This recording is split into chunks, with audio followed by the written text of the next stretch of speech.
அண்மைச் செய்தி. திருச்சி மாவட்டம் சூரியூர் ஜல்லிக்கட்டு துவங்கி இருக்கிறது. இதனை நாம் அண்மைச் செய்தியாக பார்த்து வருகிறோம்.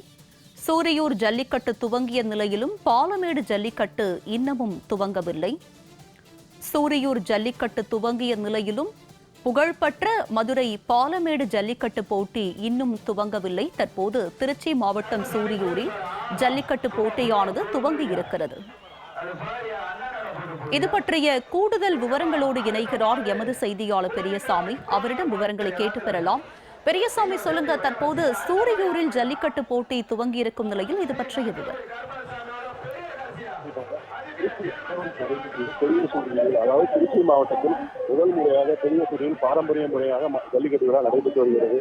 மாட்டுப் பொங்கல் என்று பாரம்பரியமாக இந்த விழா நடைபெற்று வரும் நிலையில் இன்று காலை 8 மணிக்கு திருச்சி மாவட்ட ஆட்சித்தலைவர் உறுதிமொழியேற்று சரவணன் அவர்கள் இந்த விழாவை துவக்கி வைத்தார். இந்த விழாவில் திருச்சி, தஞ்சாவூர், புதுக்கோட்டை, பெரம்பலூர் மற்றும் ஆகிய ஊர்களிலிருந்து 800 காளைகள் பங்கு பெற உள்ளது. மேலும் இந்த போட்டியில் கலந்து கொள்ளும் வீரர்களுக்கு அனைத்து விதமான முதல் பரிசாக கார் வழங்கப்பட்டுள்ளது மற்றும் எலக்ட்ரானிக் சைக்கிள் என்று வழங்கப்பட்டுள்ளது. இதை இந்த மாடுபிடி வீரர்கள் அனைவருக்கும் அவர்களுக்கு திறமைக்கேற்ப பரிசு வழங்கப்பட்டு வருகிறது.